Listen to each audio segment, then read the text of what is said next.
Hello, welcome to another episode of Ditch the Box. You saw my last video on the Meetup 2 where I showed you the device, compared it with the original Meetup, and talked all about it, kind of talked you through the website. I always say the proof is in the pudding. So I installed one in my living room, recruited my family, and I'll take you through all the features, including all the audio and video. So sit back and enjoy.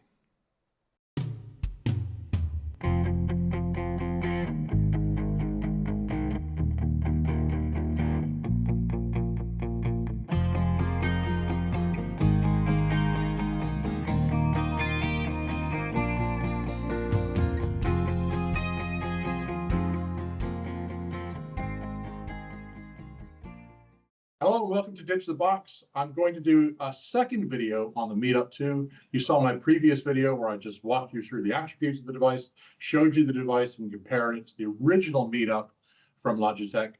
Now we're going to do an audio and video test. So as I said in the previous, or teased in the previous video, Meetup 2 is a smart device, whereas the Meetup 1 was, I guess you'd call it a dumb camera, albeit a very, very good one. Didn't have any built-in framing modes or any audio processor or anything like that.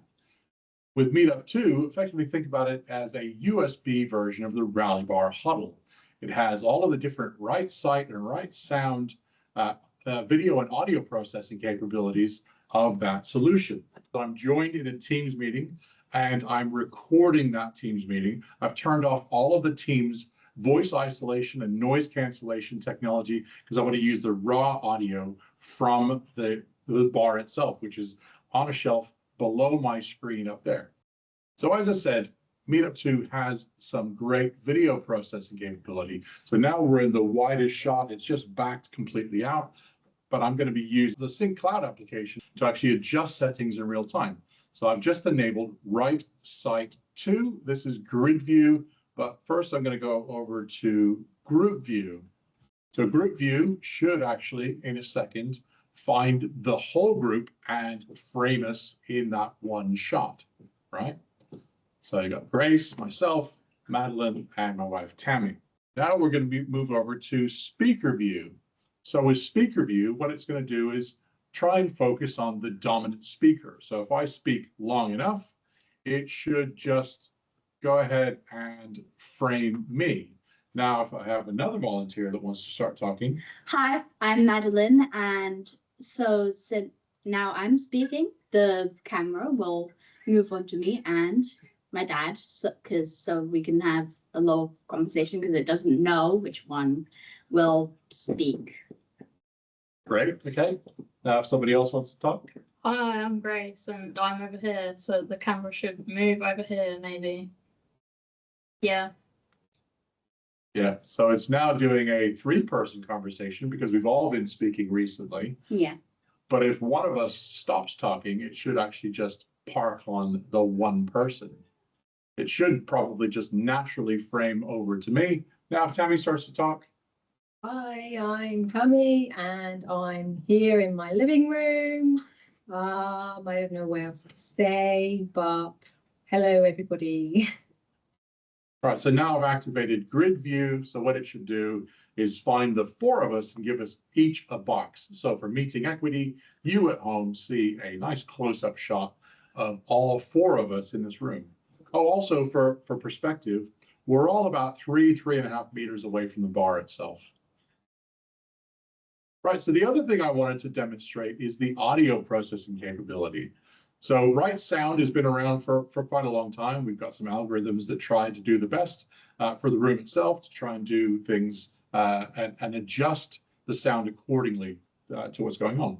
But the boffins at Logitech are always trying to improve things. So actually rewrote the whole stack of algorithms behind right sound and called it right sound 2.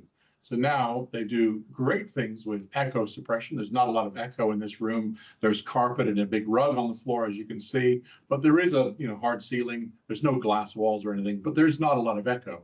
What it'll also do is auto gain control. So people with louder voices like myself and people with quieter voices should be normalized. It should also normalize people that are closer to the bar itself with people that are further away. So we all sound roughly the same in terms of volume. Yeah. And then my favorite feature is the noise cancellation kind of technology. As I mentioned, I've turned off all the sound processing and voice isolation features of Teams, and I'm just using the raw audio on the actual bar itself. So what I'm going to do is record on my phone as well, just to prove that I'm actually making noise. And you'll see what I mean in a second. All right, so I'm recording on my phone. All right, now with noise isolation in a meeting room, what it's supposed to do is get rid of background noise. I mentioned we've got a fish tank behind me. It's got a little percolator that's blowing water into the thing. We can hear it quite clearly. Yeah. It is actually fairly annoying when we're trying to watch TV, Yeah. right? Oh. We don't have a lot of other ambient noise, but in a meeting room, generally what you want to get rid of is air conditioning noise. We don't have an air conditioner. Let's let the fish tank kind of stand in for that. But it also wants to get rid of things like keyboard clicks. Now, my 3 volunteers have all got keyboards, and now they're going to start typing. They're typing notes frantically in a meeting. And I do mean that they are actually typing very loud. You can see from the audio meter here that it's going nuts when it comes to all the keyboard clicks. Now I've got a drill. So this isn't something you'd normally hear in music, but I've actually just started pressing the drill button. You can all. Yeah. It's, Am I pressing the drill button? Is it loud? quite Yeah. loud. You should be able to hear this on the phone recording as well. Yeah, So- this is quite loud and it's definitely spinning. Yeah. Even though you might So not the hear noise isolation, I think, should be doing its job. I'll let you judge for yourself. So I'm going to stop the drill just to do the outro. Thank you very much to my lovely volunteers. Bye. Right, thank you very much for watching. If this has been useful, go ahead and give me a like and share with your friends. Subscribe for more content. See you soon.